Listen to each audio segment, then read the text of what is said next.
Brothers and sisters, I welcome you all to another online service, and the Lord has been good and gracious unto us. Amen. Don't we all believe that the Lord is gracious? The Lord has been a supplier, the Lord has been a provider, the Lord has been a refuge, the Lord has been our fortress, and He's been our strength. So let us all declare that there is no rock, there is no God like our God. Amen. For you remember in the days of Moses, all the Israelites, they drank from the same spiritual rock, and the same spiritual rock that we are drinking today is none other than Jesus Christ, who is the spiritual rock for us. Amen. And Psalms very clearly says, then they remembered that God was their God and the Most High their Redeemer, and no one is holy like the Lord. There's none besides you, nor is there any rock like our God, because Jesus is that rock, and nobody can compare to the Lord. Nobody can compare to His love. And know ye that the Lord, He is God. He is a faithful God who keeps His covenant and His mercies for 1,000 generations for those who love Him and keep His commandments. Amen. So if we are children found to love Him and found to keep His commandments, the Lord will show His greatness and His mighty hand, because He's the God of the heavens and the earth, and He can do anything and He can do everything. And all you need to do is just submit yourself into the mighty hand of the Lord, and He will do marvelous works, and He will do mighty deeds in your presence. And Jesus is saying that He is the Alpha and the Omega, the first and the last, and the beginning and the end. And the Lord is saying, come unto me, and I will give you living waters which you'll drink and never go thirsty again, because He is that same spiritual rock that followed the Israelites. Amen. Amen. Hallelujah. That's why Deuteronomy says, for their rock is not like a rock. Their enemies, they judge even among themselves. Who will not fear you? That's the word of God given unto us. The world will look at us and fear us, because the rock, Jesus Christ, is standing next to us. The King of all nations is standing next to us. And indeed it's our due that all the wise men of the nations and all the kingdoms will come and say that there is no rock, there is no God like Jesus Christ. Amen. So let us all declare that there is no God like our God, and the rock of ages is Jesus Christ. Amen.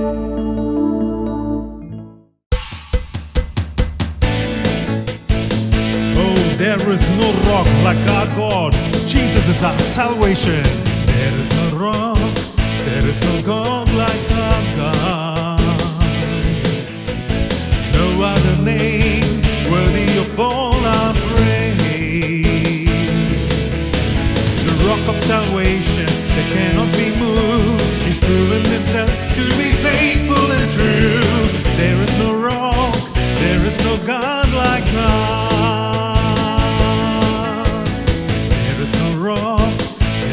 God like us.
is no rock, there's no rock like our God. His name is Jesus Christ.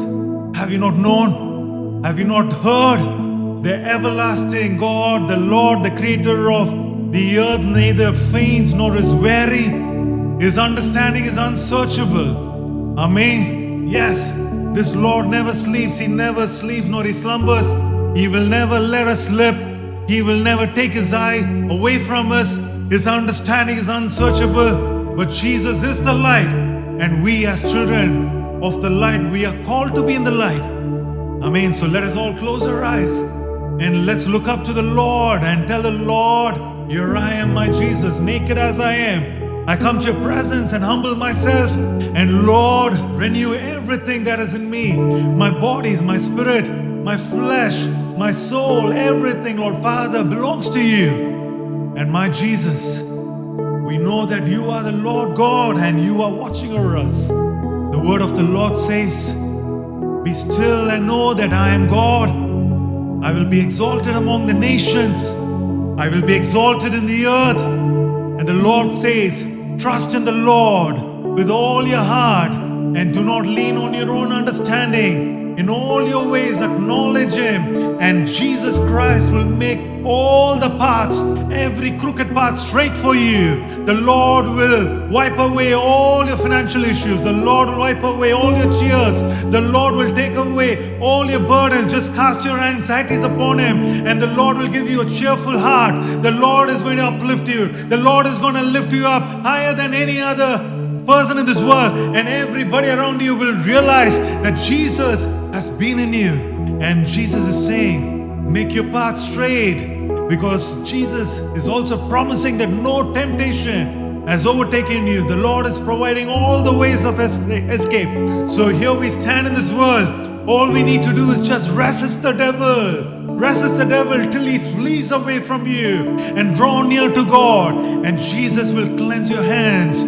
Jesus will cleanse your sins. He'll purify your hearts, and He will mourn and weep for you, and your laughter will be turned into mourning and your joy to gloom. And therefore humble yourselves in the sight of the Lord, and Jesus will lift you up. Amen. My dear brothers and sisters, that's all we need to do. Just humble yourself. Put away all these worldly pride. Put away all these earthly gains that we have received away. Just throw it aside. We don't need it anymore. All we need to do is just come, humble yourself in the sight of the Lord, and allow the Lord to lift you up. For thus says the high and lofty one, because there's only one high Lord. There's only one lofty person in this world, who's the Lord Jesus Christ. And He inhabits all eternity, and His name is holy. And He says, I will dwell in the high and holy place with him who has a contrite and humble spirit. Yes, that's what the Lord wants right now. And Lord, I pray that you will turn our hearts into a contrite and humble spirit, a heart that is always willing to listen, always willing to receive your love, and always willing to be humbled in your presence. And Jesus, you will revive the spirit of the humble, and you will revive the heart of the contrite ones, Lord Jesus. And Jesus, we pray and bless your name, Lord Father. We bless your name, O Almighty Father. Thank you, my Jesus. Thank you, Jesus, for you're the Lord. There's no other God like you. And we worship your name, Lord Jesus. We fall down at your feet, we worship you. And we lay our crowns, we lay our riches at your feet. And Lord, the greatness of your mercy and your love is all that we need. Jesus, we cry, holy, holy, holy unto your name. Jesus, we fall down and we worship you, O Lord.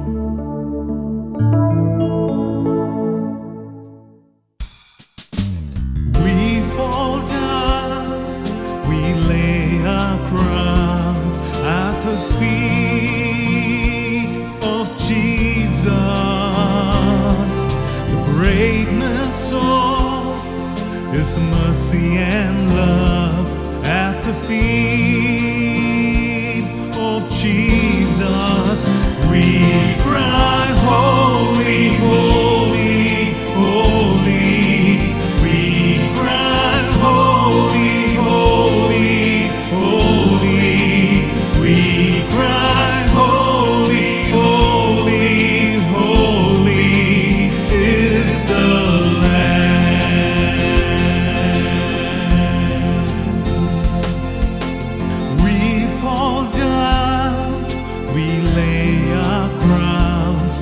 the feet of Jesus. The greatness of His mercy and love at the feet of Jesus. We cry, holy, holy, holy. We cry, holy, holy, holy. We cry, holy, holy, holy is the Lamb. We cry, holy, holy, holy. We cry, holy, holy, holy. We cry, holy, holy, holy is the Lamb.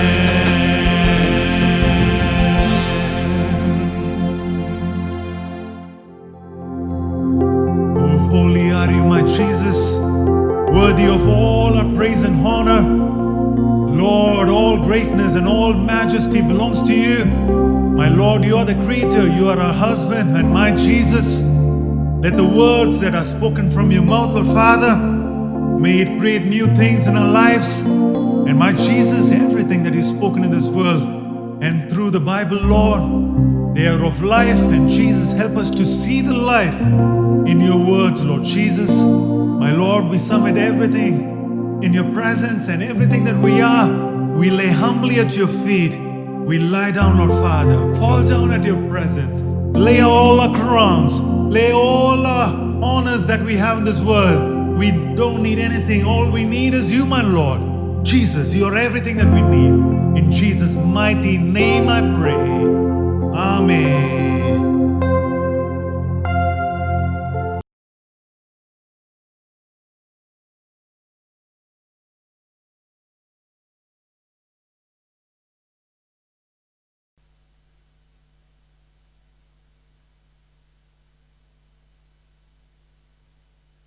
Today's Bible reading is taken from the book of Isaiah, chapter 61, verse 1 to 6.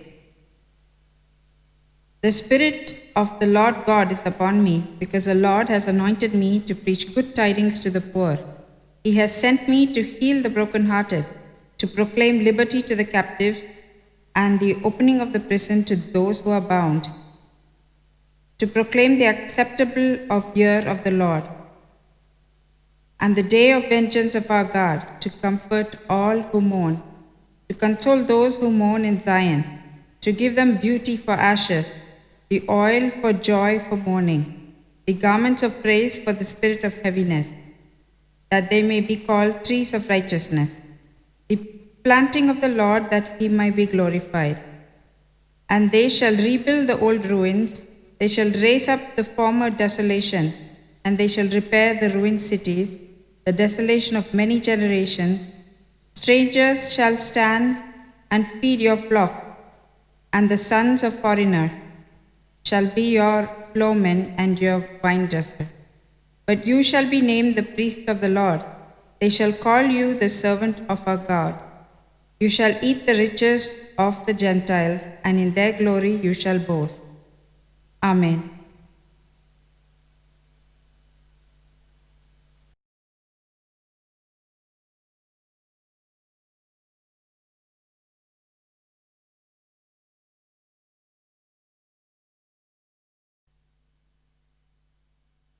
Dear brothers and sisters, I pray that the time of worship was a blessing to you all. The Lord is moving in His churches in a mighty way in these last days. Yes, I believe that we are very close to the last days, so I pray that each and every one will come back, return to the Lord with words, and you will come with anointing, with a fresh anointing. Surrender yourself to the Lord, to the words of the Lord, and understand the revelation of the Lord Jesus Christ, more importantly, the mystery of Godhead, because the mystery of Godhead is what we've been preaching as the revelation of Jesus Christ. I want to remind you again, I'm not writing another chapter of Revelations. No, I am bringing into light through the Spirit of the Lord in me the revelations that have been hidden throughout the ages. And sometimes ask myself, am I doing the right thing? And I believe I'm doing the right thing because these are not of man's wisdom. You won't believe, yesterday I started writing these sermons at around 10 o'clock, and the Lord gives me things which I never knew existed in the Bible. And this has to be a sign that the Lord is actually teaching me.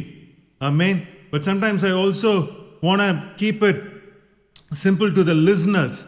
And sometimes I ask my wife, am I going a little too overboard, or is it a bit too much? Is it too much to digest for one single sermon? And after all the feedbacks from what I received, trying to tune it down a little bit to a much shorter time and condense it so that you will all be able to hear and be able to understand the Word of God much more clearer and with much more understanding. Because finally, it's not about the volume that is being spoken, but it's about the amount, the quality that we understand in the Word of God. Amen. So today, the theme that I've chosen is the prisoner of the Lord. And Ephesians chapter 4, verses 1 to 6, here Paul says, I therefore, the prisoner of the Lord, beseech you to walk worthy of the calling with which you were called. Amen. Here Paul is claiming to be a prisoner of the Lord. And he's saying in verse 2, with all lowliness and gentleness, with long suffering, bearing with one another in love, endeavoring to keep the unity of the Spirit in the bond of peace. There is one body and one Spirit, just as you were called in one hope of your calling, one Lord, one faith, one baptism, one God and Father of all, who is above all and through all and in you all. Amen. Hallelujah. This verse has two parts in it. The first part, verses 1 to 3, talks about the worthy calling, the appointment of stewardship upon us, the appointment of the kingdom that has been bestowed upon us. It talks about the calling of the Lord and the characteristics that come along with that calling.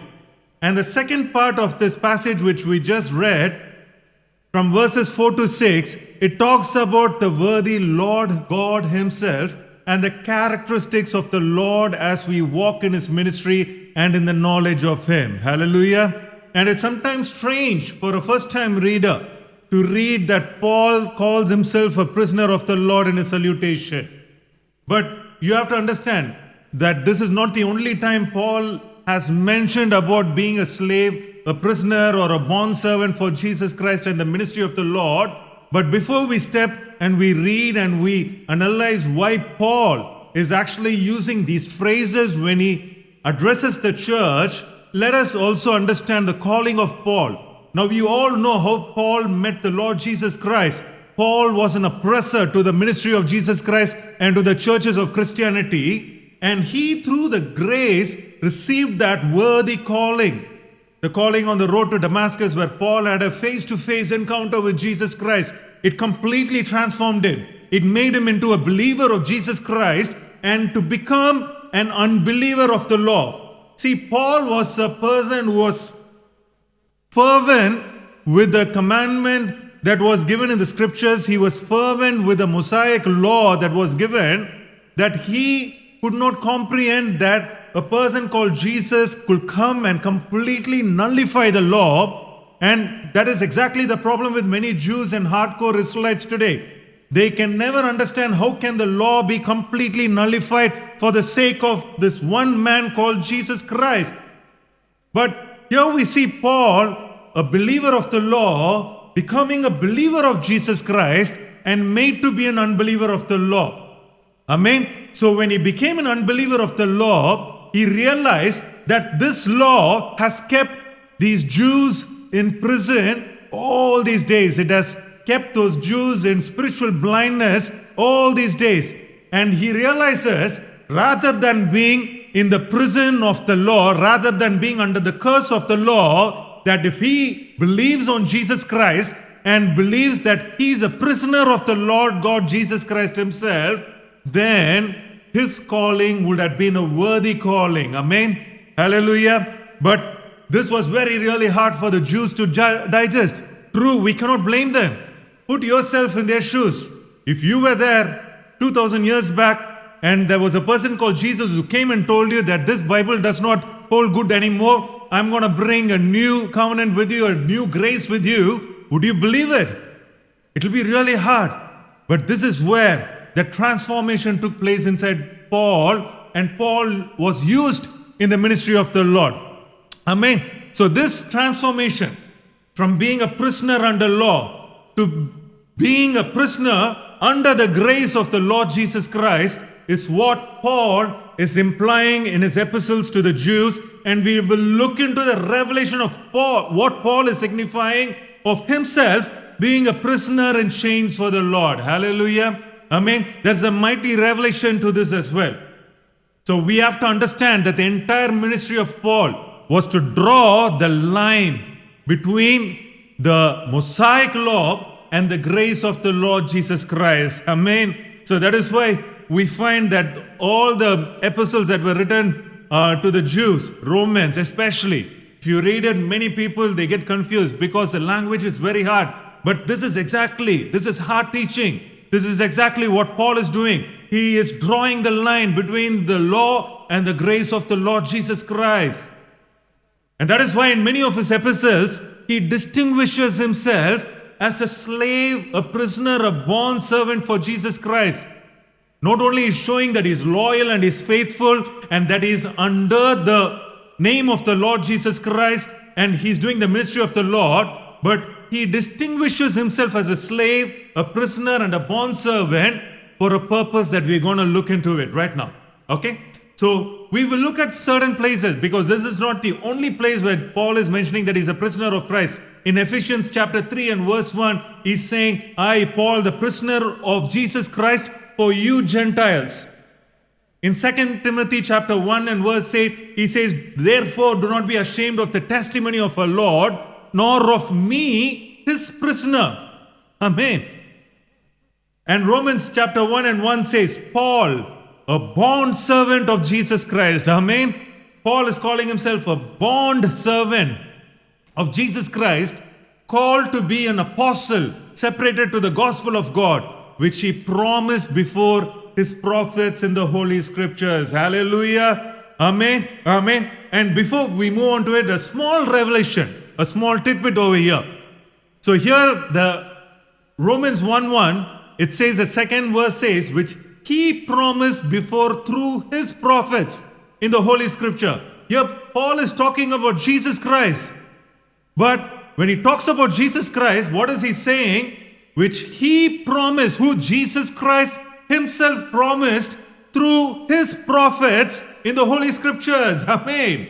Hallelujah. It's just a very small thing which we probably would have skipped, our eyes would have skipped. But see how clear it is, because all the prophets and all the teachers of the law sent in the Old Testament were sent by the Father God, Yahweh.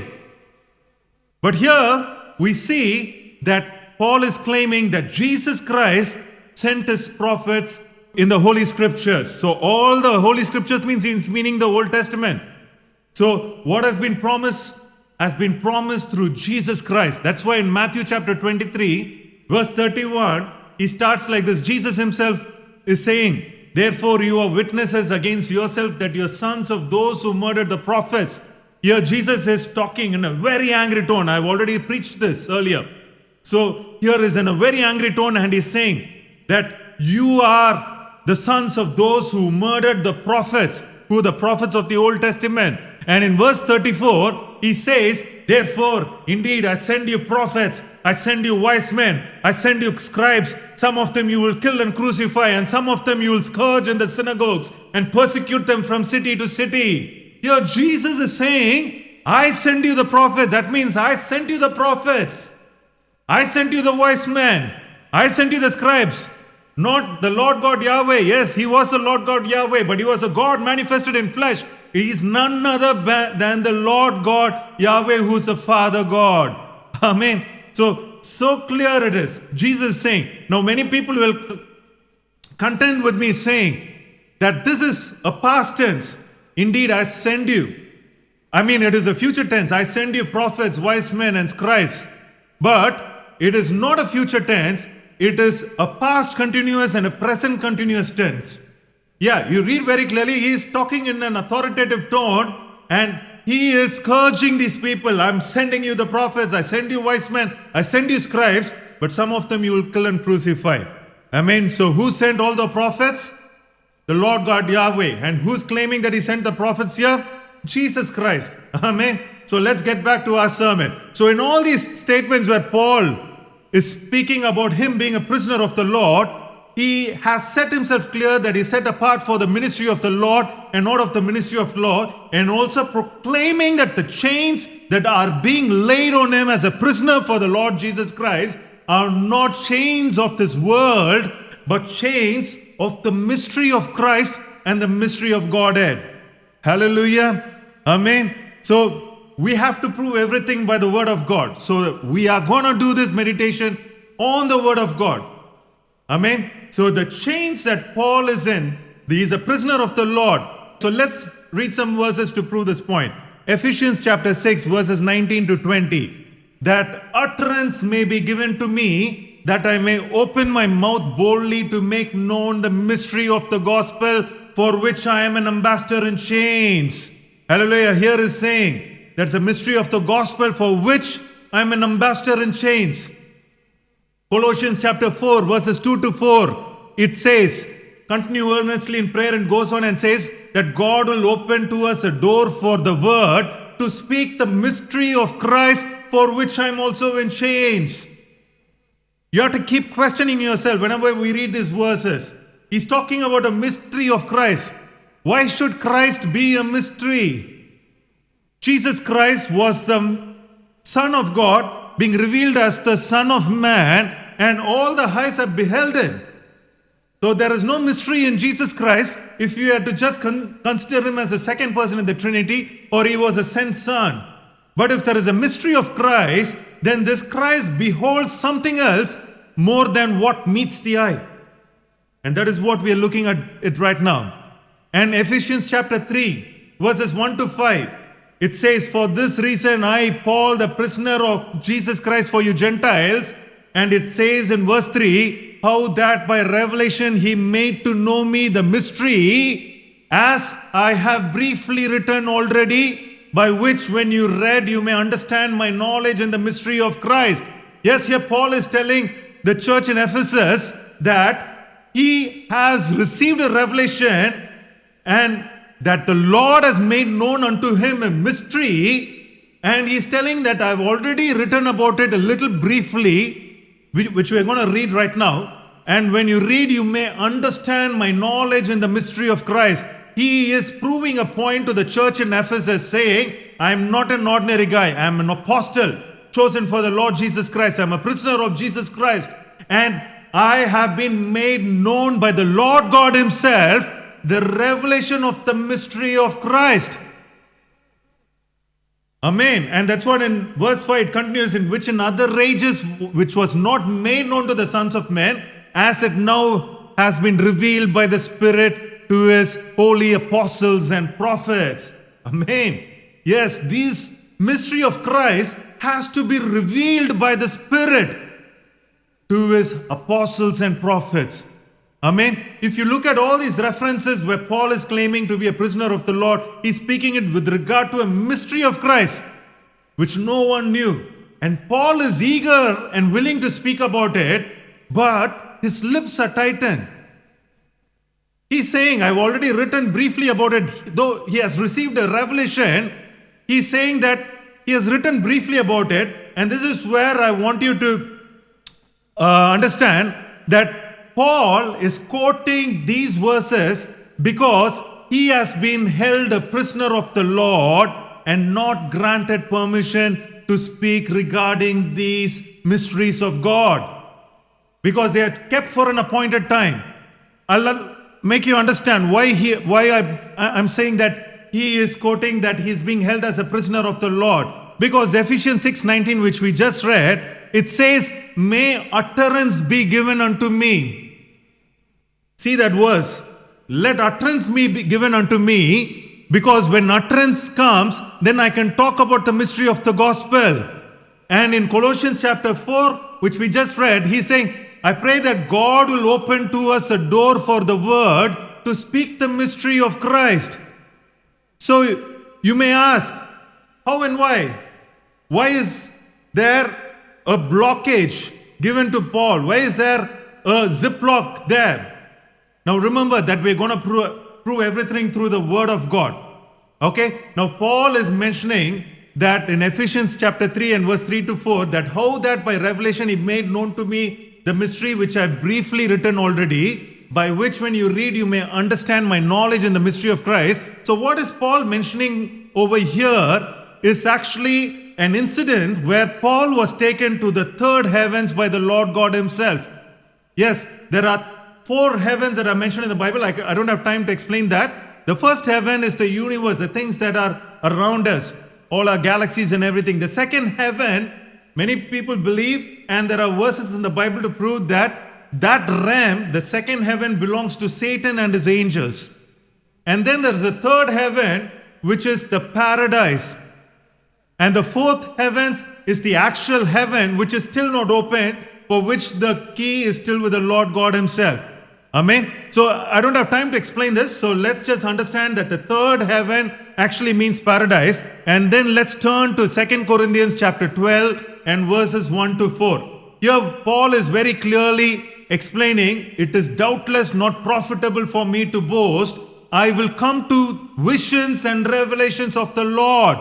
So what are the visions and the revelations of the Lord Paul is mentioning here is, he's talking from a third man perspective from verse 2 onwards. Because here is proving a point to the church in Corinth that he was a person who has been taken up to the third heaven. So let's read from verse 2. I know a man in Christ who 14 years ago, whether in the body I do not know, or whether out of the body I do not know, God knows, such a one was caught up to the third heaven.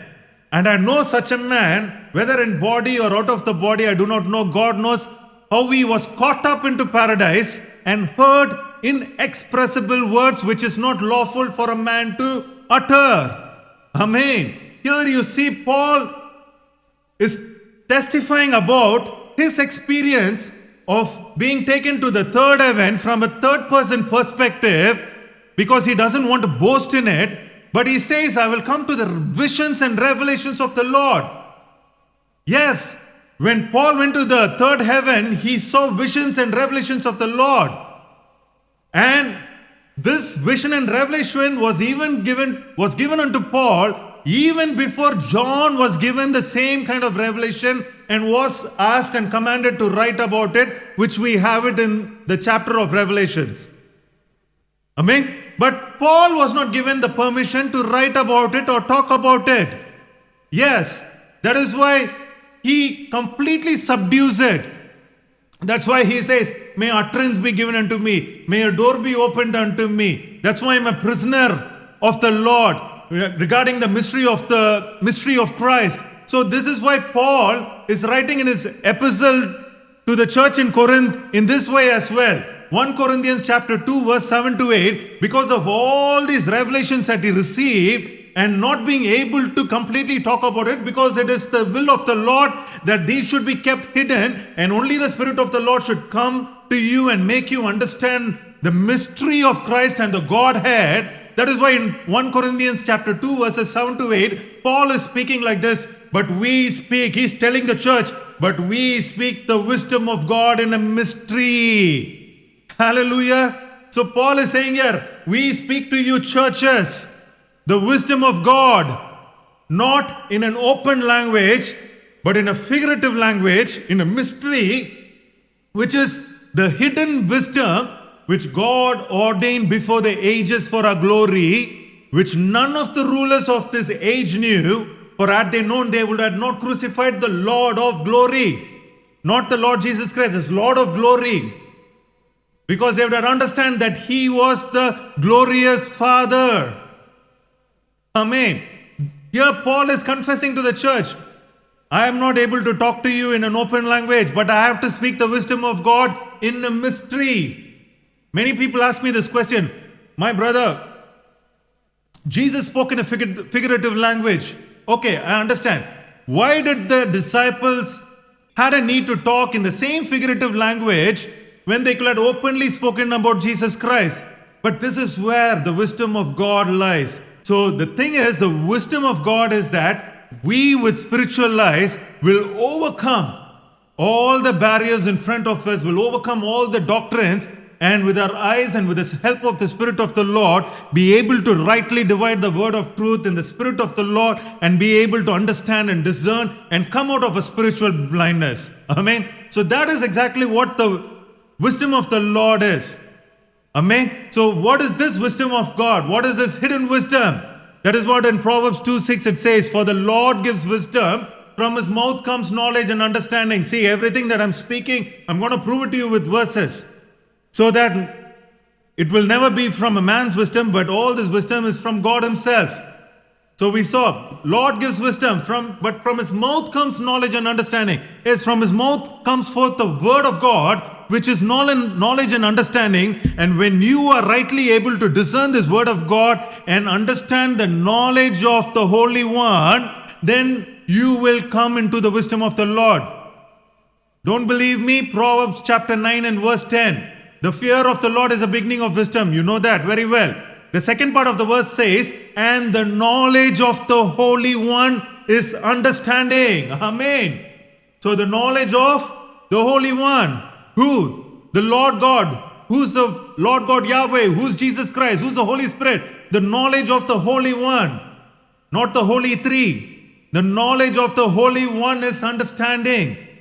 Amen. And this understanding will lead us to the wisdom of God that has been wrapped in a mystery. But in these last days, the Lord is bringing them into the light on the knowledge of the Son of God. That's why we keep reading verses like these in the Bible. Colossians chapter 2, verses 1 to 3. For I want you to know what a great conflict I have for you and those in Laodicea. See, this word Laodicea signifies that this is also for the final church, the final days when these mysteries will be understood. And here it says, you come to verse 2 and it says, to all the riches of the full assurance of understanding, to the knowledge of the mystery of God, both of the Father and of Christ. Amen. There is a mystery of God, both of the Father and of Christ. Not both of the Father and Jesus Christ, and of Christ, of the Father, of the Christ, in whom are hidden all the treasures of wisdom and knowledge. Amen. So only if you understand the mystery of God, both of the Father and of the Spirit, you can come into the wisdom and knowledge of God, because that is where all the treasures are.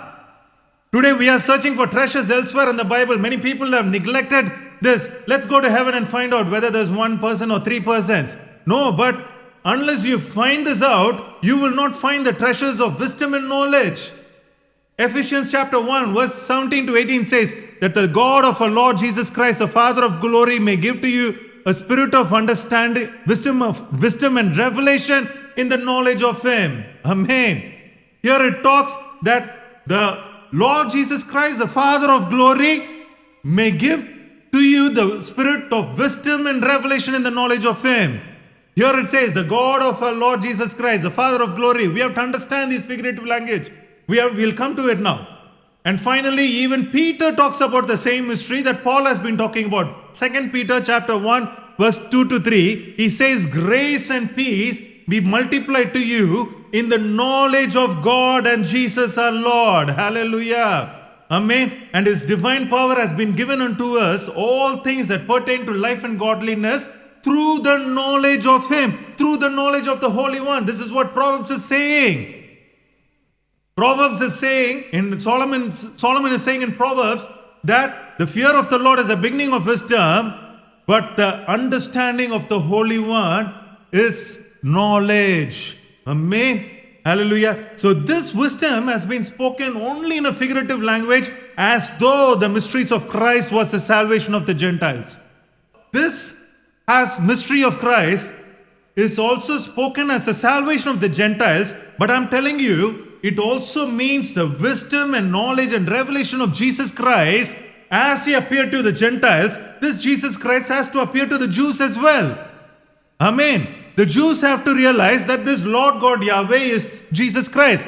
The Gentiles, they didn't have that issue.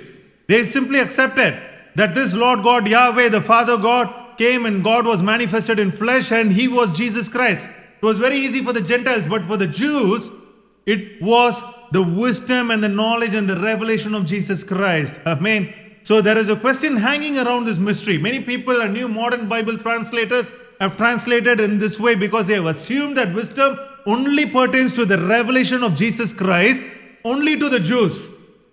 Amen. Only to the Gentiles. So is the wisdom of Christ only of salvation to the Gentiles, or is it regarding the mystery of Godhead?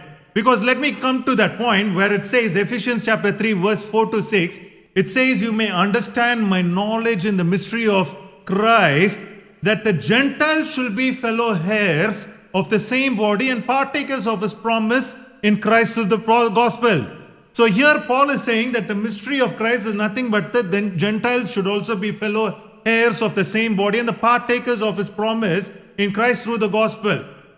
Amen. But remember, Paul in the earlier verses which we read has also mentioned this way. In Colossians chapter 2, he is saying that the knowledge of the mystery of God, both of the Father and of Christ. So if there is a mystery of God which is both of the Father and of the Christ, then that doesn't apply to the Gentiles. Then in 1 Corinthians chapter 2 and verse 7, he says, we speak the wisdom of God in a mystery, the hidden mystery. Now there is a wisdom of God, he's talking in a hidden mystery. Amen. But here in Ephesians chapter 3, he's actually mentioning it as the mystery of Christ. Understand, there's a difference. There's a mystery of God which he's talking here, and then there is a mystery of Christ. To the Gentiles to whom only Christ has to be preached, he preached them Christ and they accepted Jesus Christ as a savior.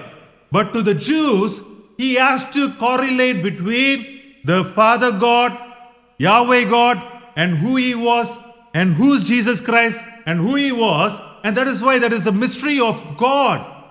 Amen. So Colossians 2:2 and 1 Corinthians 2:7 mention it is the mystery of God. So this mystery cannot just be the revelation of Jesus Christ as the Savior of the Gentiles, but the true knowledge of Jesus Christ as the God, the Father, and the true revelation of Yahweh God as who was manifested in flesh. And this is the great mystery as Paul is mentioning in 1 Timothy 3:16, where he says, without controversy, great is the mystery. Amen. So the entire Ephesians chapter 3, if you read the entire Ephesians chapter 3, it talks about this mystery. But when you come to verses 8 and 10, now listen to this carefully. It might be a little hard, a little complicated, but I'll try to be as slow as possible. Ephesians chapter 3 verse 8 to 10. So it says, to me who am less than the least of all saints, this grace was given that I should preach among the Gentiles the unsearchable riches of Christ. He's speaking about the mysteries of Christ here. And to make them all see what is the fellowship of the mystery, which from the beginning of the ages has been hidden in God, who created all things through Jesus Christ. Okay? Listen to this. Who created all things through Jesus Christ, to the intent that now the manifold wisdom of God may be known by the church to the principalities and powers in the heavenly places. Amen. Verse 10 is talking about the mystery of God. Amen. To the intent that now the manifold wisdom of God may be known not through the church, but be made known by the church, meaning the church, that is we. We are the fellowship. We are the church. That the church has to attain and search for the wisdom of the principalities and powers in the heavenly places. Listen to this very carefully. There has to be an intent that the manifold wisdom of God will be made known by the church to the principalities and powers in the heavenly places. What is the principalities and power? What does it mean? It can only mean the Godhead and the revelations of the powers that are rested in heaven. This is what Paul is saying. I went to heaven, to the third heaven, and I saw the visions and revelations of God over there. And those things I cannot speak right now. I've been put a zip. Those things are not to be uttered. So this is talking about principalities and powers. Is there one person in power, two persons in power, three persons in power, so on? And in the last verse of Ephesians chapter 3, we also see Paul ascribing the entire mystery of Jesus Christ as not just to the Gentiles, but to the entire church. That is where it says, Ephesians chapter 3, 20 to 21 says, now to him, now to not them. See, if there were two people there, as per the mystery of Christ and the mystery of God, then Paul should have ascribed this glory to both, or to the many people who are having the principalities and powers in heaven. But here Paul is saying, now to him in a singular posture, who is able to do exceedingly abundant over all that we ask or think, according to the power that works in us, to him be glory in the church by Jesus Christ to all generations forever and ever. Amen. Hallelujah. Amen. Yes, by Jesus Christ. Exactly. To him be glory in the church by Jesus Christ to all generations. And what was a verse earlier, verse 3 and verse 10, what does it say? By the church. So by the church and by Jesus Christ to all generations forever and ever. Hallelujah. It does not say through Jesus Christ, but it has to be revealed. The glory in the church by Jesus Christ. It is made by Jesus Christ. It has given to us by Jesus Christ to all generations forever and ever. Amen. Hallelujah. Hallelujah. So being bound in chains regarding the mystery of Godhead, the knowledge of the Holy One and the wisdom that comes from God is what Paul is referring to as being as a prisoner of the Lord. Hallelujah. Amen. So this is where Paul is wanting to speak regarding the revelations of the Lord God, the Godhead. But he has been ordered not to utter. Amen. Hallelujah. Because the Lord, this is his plan. This is the Lord's plan entirely. We cannot question it. Now that is where we saw Paul's testimony in Colossians chapter 1 and verse 24 to 29. And he says, I now rejoice in my sufferings for you and fill up my flesh what is lacking in affliction of Christ for the sake of the body, which is the church, which I became a minister according to the stewardship from God. Remember, a stewardship from God means let a man so consider us as stewards of the mysteries of God, as in 1 Corinthians 1:4. We already have preached a sermon regarding it. And if you want to listen to all these previous sermons, subscribe to our channel and go to the playlist. The steward's message sermon is there. Listen to it. Because this is the stewardship from God. To attain the mysteries of God is the stewardship from God, which was given to me for you to fulfill the word of God, the mystery that has been hidden from ages and generations, but now has been revealed to his saints. Amen. He's saying the mysteries which has been hidden has been revealed to his saints, means he's referring to himself. That to his saints means that it has been revealed unto me. I went to the third heaven and I saw it. To them, God willed to make known what are the riches of the glory of this mystery among the Gentiles, which is Christ is in you, the hope of glory. Him we preach, warning every man and teaching every man in all wisdom, that we may present every man perfect in Christ Jesus. Amen.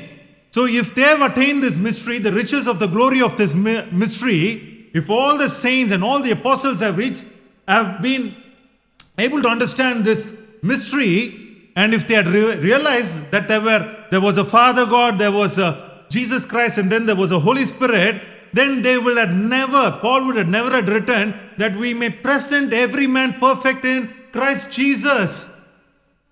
This could have never been written for one person. Amen. But Paul, to this end, I also labor, striving accordingly to his working, which works in me mightily. Hallelujah. He's ascribing all the glory to the Lord Jesus Christ. Amen. This is Paul's testimony. And that is why to Timothy, Paul himself declares the revelation of the wisdom of God by saying 1 Timothy 3:16, and without controversy, great is the mystery of godliness. Timothy, I want you to know that God was manifested in flesh. Simple one line. If there is only one God and that God was the Father to the Israelites and the Father whom Jesus kept mentioning in a figurative language, then the then that God was the God that became flesh and was manifested in the world. Hallelujah. Because John 1:14 says that the Word was manifested in flesh. And that's why Jesus was justified in the Spirit. He got baptized and the Holy Spirit of God came upon the Son of Man, the flesh, and he was justified as the Son of God, as it is written in Colossians chapter 2 verses 9 to 10. For in him dwells all the fullness of Godhead bodily. Amen. Hallelujah. This is the flesh. This is the flesh. And in that flesh of Jesus Christ, in the flesh of the Lamb, dwells all the fullness of Godhead. The Spirit of God dwells in him in bodily form. Hallelujah. This is a secret we need to know. And that is why he was seen by the angels, preached among the Gentiles, believed on in the world, and he was received up in glory. Hallelujah. And this is what Paul beautifully rounds it up in the first verse of the next chapter. See, we were reading Ephesians chapter 3, and now we read Ephesians chapter 4 verses 1 to 6. The first verse which we read, I therefore the prisoner of the Lord beseech you to walk worthy of the calling with which you were called, with all lowliness and gentleness, long suffering, bearing with one another in love, endeavoring to keep the unity of the Spirit in the bond of peace. See, this first passage talks about the worthy calling. The next 3 verses talks about the worthy Lord God himself and the mysteries, and why we should have the knowledge and the wisdom of God and be able to understand him to attain the glory of the riches and the mystery that is relevant to the mystery of this Godhead. Amen. So verse 4 onward, it says, there is one body, one Spirit, just as you were called in one hope of your calling, one Lord, one faith, one baptism, one God and Father of all, who is above all and through all and in you all. Amen. Now the first part, verses 1 to 3, let's focus on that. This first part is a striking resemblance to the sermon we heard last week. Yes, Hosea chapter 2 and verse 19, I'll betroth you to me forever. I'll betroth you to me in righteousness and justice, in loving kindness and mercy. I'll betroth you to me in faithfulness, and you shall know the Lord. Amen. Exactly, if you read this in comparison with Ephesians chapter 4, here Paul, being a prisoner of the Lord, has been betrothed unto the Lord, and he is talking about the same lowliness and gentleness, long suffering and mercy and faithfulness, and is saying that in Hosea 2:9 it says, and by doing this you shall know the Lord. Hallelujah. Now we'll come to the second part, which talks about the power and principalities that are in heaven. And Ephesians chapter 4 to 6 says there is one body and one Spirit. Amen. Just as you were called in one hope of your calling.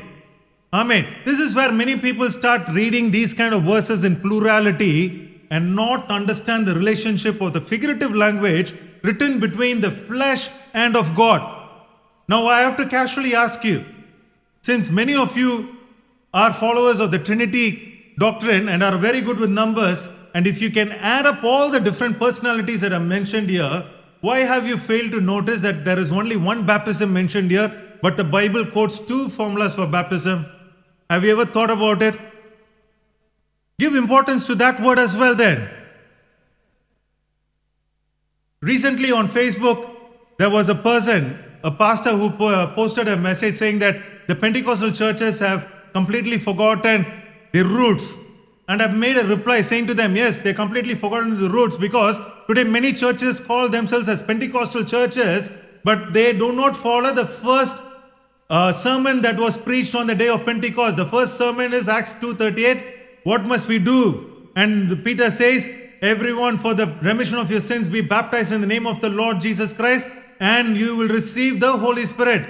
None of the Pentecostal churches who claim that they are Pentecostal churches follow the first message that was given on the day of Pentecost.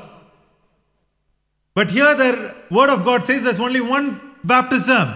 But today we read one Lord, one faith, one God, one Father, and we kind of keep this as a plurality. But let me explain generally that wherever the Lord, Son of Man, Christ, these terms come, it denotes the man, the flesh, the Lamb of God.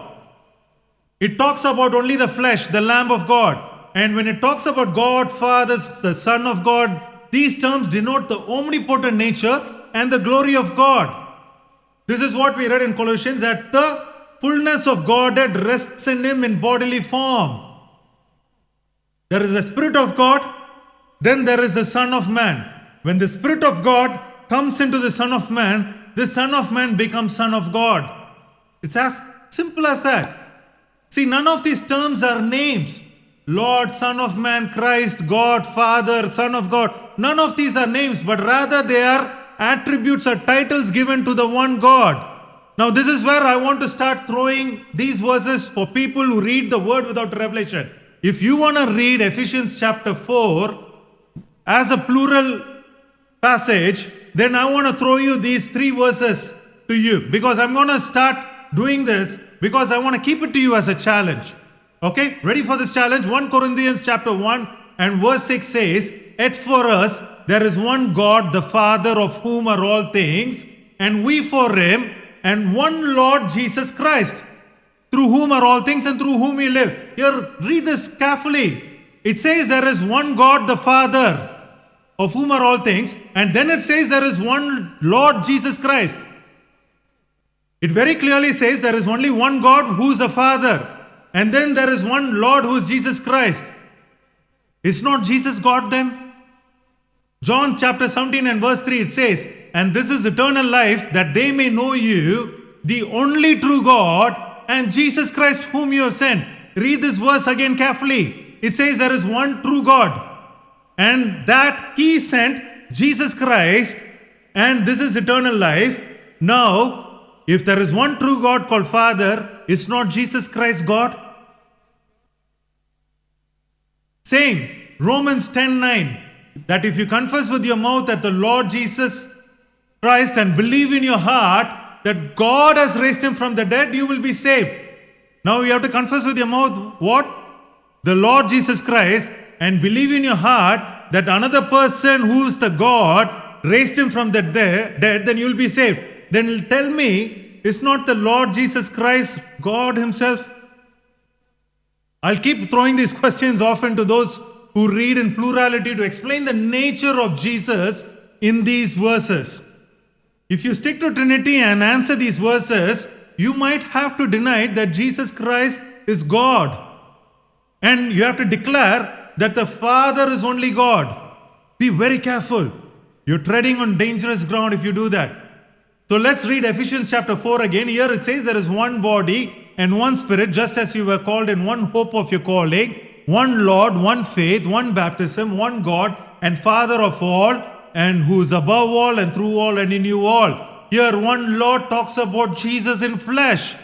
It mentions the Messiah, who is the Lamb of God in the form of flesh. And God and the Father of all is the Godhead, the Spirit of God, the glory of God, which will come and rest upon the Son of Man, the flesh. Amen. That is what we read in Colossians chapter 2 and verse 9. Now let's move to the last part of the verse. It says, who is above all and through all and in you all. I want to focus on these 3 phrases today, because you have to realize that this one Lord, one faith, one God and Father of all is all talking about just one person over here.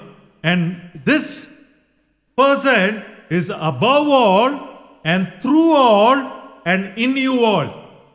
Here in Ephesians chapter 4, it seems like as if it has been mentioned that God the Father is the one who is above all and through all and in you all. But let's see who is above all. Philippians chapter 2 and verse 9 to 11. Therefore God has highly exalted him and given him the name Jesus, which is above every other name, that at the name of Jesus every knee should bow, and those in heaven and those on earth and those under the earth, and that every tongue should confess that Jesus Christ is the Lord, to the glory of God the Father. So what is the name that has been given above all names? Who has been exalted above all names? Jesus Christ. Now I want you to think, if there was a Father God and his name was Yahweh, would there be a name given unto us that is above that name? Think about it carefully. Now the second part, and through all. Now, John chapter 14 and verse 6 says, Jesus said to him, I am the way, the truth, and the life. No one comes to the Father except through me. No one comes to the Father except through me. Here Jesus is claiming that only through him we can reach the glory of the Father. If God the Father is the only person through all, as we read in Ephesians chapter 14, then how can Jesus make the claim that only through him we can reach God who is the Father? Think about it. You should be able to understand the figurative language, the mystery in which Paul is writing about the wisdom of God. This is the mystery which Paul wants to talk to you in a very clear language, but he is not given the permission to do it. So it has been written in a figurative language. And third, in you all. Colossians chapter 3 verses 9 to 11. Puff off the old man with his deeds and have put on the new man who is renewed in knowledge according to the image of him who created him. Whether there is no Greek or Jew, circumcised or uncircumcised, barbarian, Scythian, slave or free, but Christ is all and in all.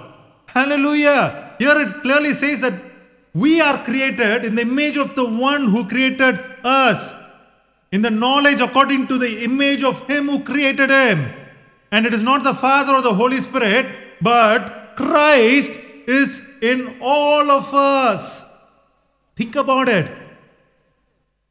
John 14:17 says, the Spirit of truth.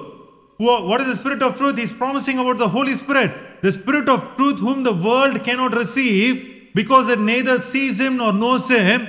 But Jesus is saying, this Spirit of truth, but you know him. He's telling the disciples that you know the Spirit of truth. How could the disciples had known the Holy Spirit when the Holy Spirit was not revealed until the day of Pentecost? But you know him. Jesus is saying that you know the Spirit of truth, meaning he's referring to himself. And read the next three parts of this verse as well. But you know him, for he dwells with you. Who? The Spirit of truth is dwelling with you. And he will be in you. Hallelujah. This Spirit of truth, who is Jesus Christ, will be in you. So the Spirit of truth is nothing but the Spirit of God, which is the Spirit of Christ, which is Jesus Christ. And he says, you know him. He dwells with you. Jesus Christ was dwelling with his disciples and he will be in you. That means Jesus will be in you. Hallelujah. So who's going to be in all of us? Jesus Christ, the Spirit of truth. That's why John 14 and verse 19 to 20, in 2 verses later he says, a little while longer and the world will see me no more, but you will see me, because I live, you will also live. At that day, you will know that I am in my Father. That means I am in my Father's glory. That's what he's saying. I am in my Father, and you in me, and I in you. Hallelujah. So, who is this person, as we read in Ephesians chapter 4 and verse 6, who is above all, and through all, and in you all? In Ephesians chapter 4, it mentioned as if that is refers to that one God and Father of all, who is above all and through all and in you all. But today I want to claim to you that this God and Father of all is none other but he is Jesus Christ himself. Hallelujah. Hallelujah. This is the wisdom of God and the knowledge of the Holy One, for which Paul was in bonds and called himself a prisoner. But the days are coming when the Lord is going to break these prison doors and bring us into the revelation and the knowledge of Jesus Christ. And in that day, the world will know that the Lord thy God is one God. Hallelujah. Amen. That is where you have to understand. One Lord, one faith, one baptism, one God the Father, who is above all, who is through you, and who is in you. Hallelujah. So only one baptism has been mentioned here. What is that one baptism? You have to understand, two formulas have been given, so only one can be true here. I ask you, my dear brothers and sisters, may the Lord call you into his righteousness. Let the Lord bring you out of spiritual blindness. That is why Isaiah chapter 42 and verse 6 to 7 says that at one day the Lord will call you out of prison and you won't be a prisoner, but you will have liberty in Christ. Isaiah chapter 42, 6 to 7, I, the Lord, have called you in righteousness and will hold your hand. I will keep you and give you as a covenant to the people, as a light to the Gentiles. Yes, he's talking about the mystery of Christ that will be given to the Gentiles. That is the light to the Gentiles, to open blind eyes. Amen. To open blind eyes means to make you come out of your spiritual blindness, to bring out prisoners from the prison, those who sit in darkness from the prison house. Hallelujah. Amen. What is the Lord saying? To open blind eyes, to bring out the prisoners from the prison. What kind of prisoners? The prisoners who are held in bonds and not able to understand the revelation and the mystery of God. Those kind of prisoners, the Lord is going to bring you out of darkness and He's going to bring you out of that prison house. Hallelujah. Amen. Hallelujah. Such wonderful words are there in the Word of God. Open your eyes that you may see them. Because 2 Corinthians chapter 3 verse 16 to 17 says very clearly, nevertheless, when one turns to the Lord, when you come to the knowledge of the understanding of the Holy One, what happens? The veil is taken away. The spiritual blindness is taken away. And you'll understand the mystery of Christ. You will, more importantly, understand the mystery of God. The mystery of Godhead. And it says, now the Lord is the Spirit. Who is the Spirit of truth? Jesus Christ, who is with you, who dwells in you, who will be in you, who will be through you, who will be the name above all names. Now when the Lord Jesus Christ, who is the Spirit, is in you, and when the Spirit comes in you, there will be liberty, because the Word of God says where the Spirit of the Lord is, there is liberty. Hallelujah. Hallelujah. My dear brothers and sisters, let our spiritual eyes be open. Let us not live in the spiritual blindness and condemn ourselves to the ignorance, because the Lord says in these last days, my people are destroyed, not because of their wicked or evil deeds, but because of their lack of ignorance. But we cannot be ignorant anymore, because the days of ignorance have passed by.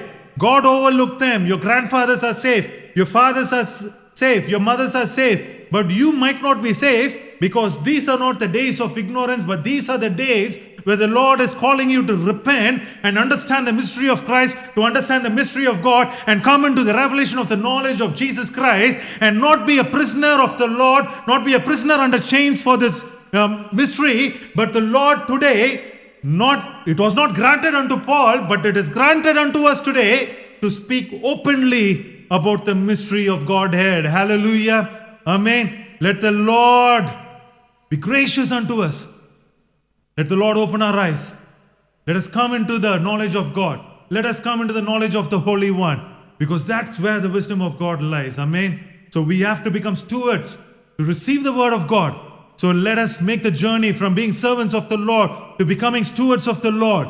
And in that journey, let the Lord open our eyes and let Him give us new grain, new manna unto us. Let Him give us a new oil, a new anointing unto us. And let Him give us a new lease of life, a new fresh Holy Spirit that will fill us and will make us completely new, make us a new creation. And when we are new in the Lord, and when we understand the word of the Lord, we will be people who have the Spirit of the Lord in us. And when the Spirit of the Lord is in you, you will no longer be a prisoner in chains for the Lord, but we will be in liberty for the name of the Lord. Hallelujah. Hallelujah. Let's close our eyes, my dear brothers and sisters, and let's commit everything to the Lord God.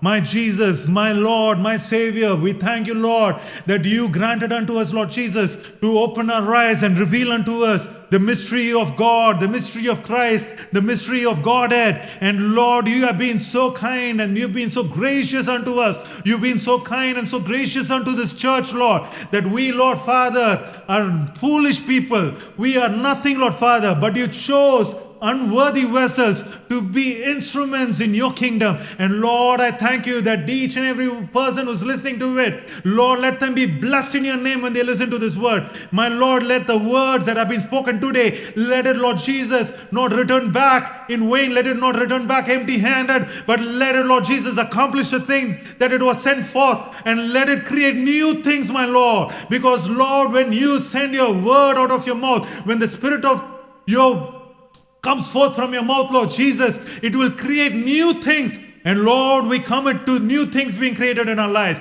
for new understanding, for new revelations. And my Jesus, I thank you, Lord, that you, my Jesus, have been the light unto us. And Lord, we marvel at your glory. And Lord, we cannot reach the Father. We cannot reach the glory of the Father unless, Lord Father, we know the mystery of you, Lord. And Jesus, we understand you, Lord.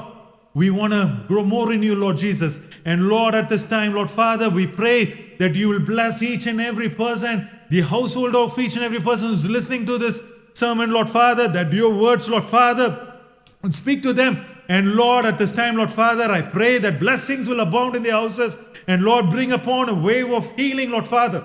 Bring upon a wave of healing that will wipe away all pestilences, that will wipe away all diseases, that will wipe away all confusions, that will wipe away all doubts. And my Lord, may your mighty hand be upon us. May your power be bestowed upon us. And Jesus, when you touch us, Lord Father, we will be redeemed. We will be healed. And Lord, when you wash us and cover us with your garment of salvation, Lord Jesus, we will be lifted up, Lord Father. We will be given the light, and we will be brought out of darkness into your marvelous light. And we thank you, Lord Jesus, that you're bringing us out of darkness right now, that you're bringing us out of our financial situations, that you're bringing us out of broken families, that you're binding everything that you bound together, Lord Father. Lord, I pray that every relationship, Lord Jesus, will be bound together in the name of Jesus, that people who are listening to it, they will be healed, Lord Father. Their families will be healed, Lord Jesus. Their houses will be healed, Lord Father. And everything that's beholding in their eyes, Lord Father, will be healed in the name of Jesus Christ. Because Jesus, you want to do marvelous things for your children.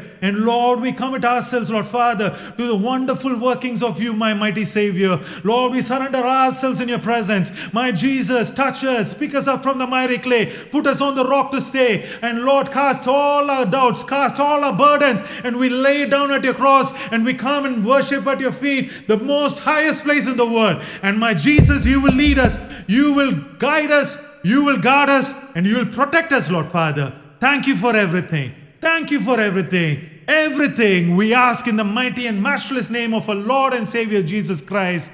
In Jesus' mighty name I pray. Amen. The Lord bless you and keep you. The Lord make his face shine upon you and be gracious unto you. The Lord turn his face towards you and give you everlasting peace. Amen. Amen. Hallelujah. My dear brothers and sisters, I pray that this word of God was a blessing to you. And if you've not been following us on YouTube, I pray that you will subscribe to our channel. Tune into all the sermons that have been given in the previous weeks, because everything has been bound together. These are not the wisdom of man, not my wisdom. I'm telling you, I'm nothing. But the Lord has given unto me, and I've spoken. This is life or death. This is eternal life or condemnation. So we have to be really careful about it. So I pray that you will spend time, listen to the word of God, understand. There are numbers displayed. If you have doubts, call us, and we will be very happy to help you. Amen. And if you're not tuned in for the morning service that's happening at 10:30 a.m. in Tamil, if you follow Tamil, listen to that, because the word of God is amazingly and mightily being spoken through my dad, Stephen Senadipati, and you will be blessed when you listen to that word. Listen to it. Just be in his presence. Amen. God bless you all. Oh, there is no rock like our God. Jesus is our salvation.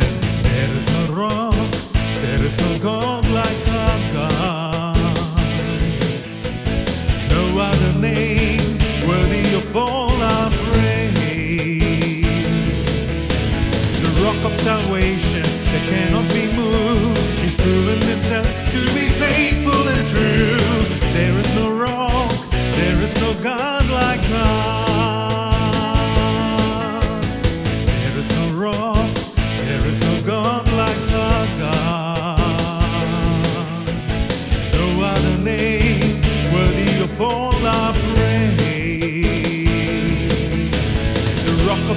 foundation that cannot be moved. He's proven himself to be faithful and true. There is no rock, there is no God like us. Rock of ages, Jesus is the rock. Rock of ages, Jesus is the rock. Rock of ages, Jesus is the rock. There is no rock, there is no God like us. There is no rock, there is no God like our God. No other name worthy of all our praise. The rock of salvation,